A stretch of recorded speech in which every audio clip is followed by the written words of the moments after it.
कभी माँ बाप से बीमार, पानी तक नहीं पूछा, खिलाकर खीर पूरी श्राद्ध में तर्पण से क्या होगा। लाल गुलाबी नीला पीला चाहे जो भी रंग पहनो, भगवा रंग केसरिया है, बेशर्म नहीं हो सकता है। और देश प्रेम को लिखता हूँ मैं, देशद्रोह पर वार करूं, मेरी पोशाकें भगवाधारी लगती है तो लगने दो। तो ऐसे पावन मंच को मैं प्रणाम करता हूँ और सबसे ज्यादा प्रणम्य मेरे लिए आप लोग हैं, क्योंकि मैं आप में से ही हूँ, ये मेरी जन्मभूमि है। तो मैं साष्टांग नमन करता हूँ अपनी इस मातृभूमि को, इस जन्मभूमि को। 4 पंक्तियां निवेदित करता हूँ और अपने काव्य पाठ की शुरुआत करता हूँ। आपके धौलपुर के संस्कार को पूरे देश में ले जाने का मुझे मौका मिलता है, आपके संस्कृति को वहां तक ले जाता हूँ, तब 4 पंक्तियां निवेदित करता हूँ कि क्यों आज कविता की आवश्यकता है। एक ऐसी कमी आई है, पहले परिवारों में कोई भी परेशानी हुआ करती थी तो घर के बड़े बुजुर्ग बैठ कर उन मसलों को सुलझा लिया करते थे, लेकिन आज वो सारे मसले उन न्यायालयों कचहरियों में जाके सुलझाए जाते हैं। तब 4 पंक्तियां निवेदित करता हूँ कि बिखरे रिश्तों को जोड़े वो अक्ष नहीं मिलता, बिखरे रिश्तों को जोड़े वो अक्ष नहीं मिलता, सच को धारण करने वाला पक्ष नहीं मिलता। और रास आ गए हैं हमको कैक्टस गमलों में, तुलसी का बिरवा पीपल का वृक्ष नहीं मिलता। रास आ गए हैं हमको कैक्टस गमलों में, तुलसी का बिरवा पीपल का वृक्ष नहीं मिलता। देखिए समाज के असली संवाद ये वृद्ध लोग हैं, इनको अपनी देहरी पर सजा के रखिए, इनको भूलिए मत। बड़ी विडंबना हो गई है हमारे देश के अंदर, जब हमारे माता पिता जीवित होते हैं तब हम उनकी केयर नहीं करते, उनकी परवाह नहीं करते, लेकिन जब वो मर जाते हैं तब उनके बड़े बड़े श्राद्ध करते हैं। मैं माफ करिए, मैं इस मंच से कहना चाहता हूँ, जो बच्चे जीते जी अपने माँ बाप का ध्यान नहीं रखे उन्हें उनका श्राद्ध करने का अधिकार नहीं है। तब 4 पंक्तियां निवेदित करता हूँ कि सही सूरत में दिखलाए तो उस दर्पण से क्या होगा, सही सूरत में दिखलाए तो उस दर्पण से क्या होगा, न हो सद्भाव पुष्पों में उन्हें अर्पण से क्या होगा। कभी माँ बाप से बीमार, पानी तक नहीं पूछा, खिलाकर खीर पूरी श्राद्ध में तर्पण से क्या होगा। कभी माँ बाप से बीमार, पानी तक नहीं पूछा, खिलाकर खीर पूरी श्राद्ध में तर्पण से क्या होगा। देखिए अक्सर ये कहा जाता है कि जो कविता होती है वो कल्पना से पैदा होती है, कल्पना प्लस विचारों का तालमेल कविता। मैं नहीं मानता, कविता करुणा से पैदा होती है, कविता वेदना से पैदा होती है। मैं बड़ा भाग्यशाली हूँ कि मेरे धौलपुर में कोई वृद्धाश्रम नहीं है, बड़े बड़े शहर वृद्धाश्रमों से भरे पड़े हैं। और मैं कहता हूँ एक वृद्धाश्रम में मुझे कविता पाठ करने का अवसर मिला। जब मैं वहां गया तो कवि सम्मेलन के पश्चात एक वृद्धा मेरे पास अपना मोबाइल लेकर आई और मुझसे कहती है कि अरे आप तो कवि हैं, पूरा देश आपकी बातें सुनता है, मेरे बच्चे को फोन लगा के ये कह दो कि मुझे घर ले जाए, वो जैसे रखेगा मैं रह लूंगी।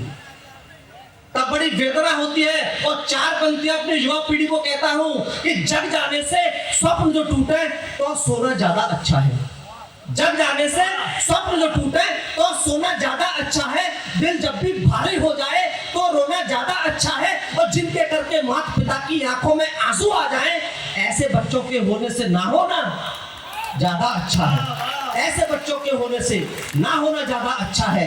देखिए एक सतत प्रक्रिया चल रही है, बड़ी प्रक्रिया चल रही है बब्बू। अपने माता पिता बच्चों के साथ रहना चाहते हैं, लेकिन बच्चे माता पिता को रखना नहीं चाहते और उनके बच्चे उनको रखना नहीं चाहते। एक रिक्तस्थान कहीं संबंधों में आया है। तब 4 पंक्तियों में आपकी धौलपुर का बेटा पूरे देश को एक समाधान देता है। 4 पंक्तियों में समाधान देता हूं, आपके हृदय तक पहुंचे तो मुझे आप बताइएगा कि कैसे इसका निराकरण किया जा सकता है कि आप स्वर्ग के सभी फलों को इसी धरा पर चख लेंगे, आप स्वर्ग के सभी फलों को इसी धरा पर चख लेंगे, आपके आचरणों के बादल कड़ी धूप को ढक लेंगे, और अपने बूढ़े माता पिता को जो हृदय में रख पाए, आपके बच्चे स्वयं आपको सब आंखों पर रख लेंगे। अपने बूढ़े माता पिता को जो हृदय में रख पाए, आपके बच्चे स्वयं आपको सब आंखों पर रख लेंगे। देखिए बच्चों का लालन पालन बड़ा कठिन काम है, पेरेंटिंग इज वेरी टफ। आप बच्चों को पालना ऐसा नहीं कि मोबाइल हाथ में दिया बच्चों जाओ खेलो, बड़े संस्कार देने होते हैं। सबसे बड़ी जिम्मेदारी मैं माँ की मानता हूँ। एक कहानी मुझे याद आती है, एक बार एक चोर को चोरी के लिए मृत्युदंड की सजा दी गई, तो उस चोर ने कहा कि मैं मरने से पहले अपनी माँ से मिलना चाहता हूँ। जब उसकी माँ को बुलाया गया तो उसने अपनी माँ के कान को काट लिया न्यायाधीश महोदय बोले, अरे दुष्ट, तूने ये क्या भ्रष्टा की, अपनी माँ के कान को काट लिया। उसने कहा, न्यायाधीश महोदय, मेरी माँ ने जब पहली चोरी पे अगर मुझे रोका होता तो आज मुझे फांसी की सजा नहीं मिलती। तब 4 पंक्तियां निवेदित करता हूं कि मीठे फल देने वाले बीजों को बोना पड़ता है, मीठे फल देने वाले बीजों को बोना पड़ता है, लोहे को सोना करने पारसा होना पड़ता है, और संस्कारों को देने में माता जब भी सो जाती है, चक्रव्यूह की चालों में बेटे को खोना पड़ता है। संस्कारों को देने में माता जब भी सो जाती है। मैं जो राजनीतिक बात आपने कहा कि श्री राम का मंदिर बन रहा है, देखिए बड़ी विडंबना एक हो गई है। आज लोग राम की बात तो करते हैं, लेकिन सच्चाई में राम क्या है ये वो नहीं जानते। जो धर्म का ध नहीं जानते, सनातन का स नहीं जानते, वो धर्म की बातें करते हैं और राम की व्याख्या करने की कोशिश करते हैं। हमारे एक मित्र ने हमसे कहा कि रामायण में बड़ा गलत हुआ, प्रभु श्री राम ने बाली को छुप के मारा, गलत किया। मैंने कहा, तुमने रामायण पढ़ी है? रामायण में भगवान श्री राम से बाली ने खुद कहा है कि धर्म हेतु अवतरे गुसाई, मारा मोह व्याधि के नाई, मैं बैरी सुग्रीव प्यारा अवुन गवर्नाथ में मारा। तो प्रभु श्री राम ने जवाब दिया है कि अनुज वधु भगनी सुत नारी, सुन सठ कन्या सम एचारी, इन्हें कुदृष्टि ब्लो कहि जोई, ताहे बधे कछु पाप न हो। तब कहता हूं, तुलसीदास पर उंगली मत उठाइए।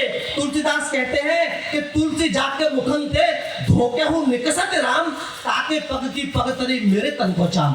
अगर एक बार जो राम का नाम बोल दे, तुलसीदास अपनी चमड़ी की जूती उसे पहनाने तैयार है।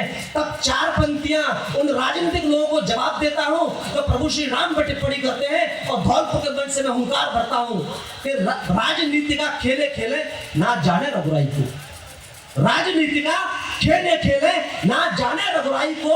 अरे इत्र दिया और चक्कर देखा, लानत इस चतुराई को, और केवट प्रेम को जान सके नमाज शबरी को पढ़ते हैं, इनके मन कैसे समझेंगे मानस की चौपाई को।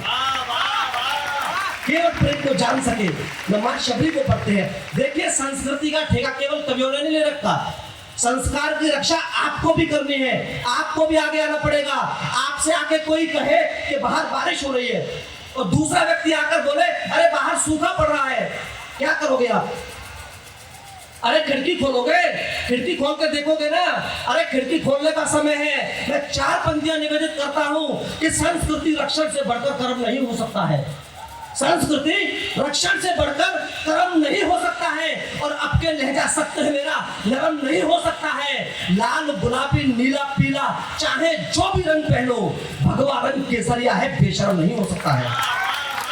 भगवा रंग केसरिया है, बेशर्म नहीं हो सकता है। और ऐसे में भी कोई सनातन पे उंगली उठाए तो चेतावनी की 4 पंक्तियां हमारे जनप्रतिनिधि यहाँ पर बैठे हुए हैं। मैं कहता हूं कि धर्महीन रथ के पहिए का पथ में रुकना निश्चित है, धर्महीन रथ के पहिए का पथ में रुकना निश्चित है। राम नाम से विमुख हुए शीशों का झुकना निश्चित है। और महावीर हनुमान की पूंछ में आग लगाने वालों सुन लो, सोने हो या चांदी की लंका का फुकना निश्चित है। सोने हो या चांदी की लंका का फुकना निश्चित है। और मित्रों, एक विडंबना और हुई है, अगर कोई आज राम की बात करे, अपने धर्म की बात करे, तो वो किसी एक पार्टी से होता है। अगर वो अपने सनातन की बात करे तो एक रंग से होता है।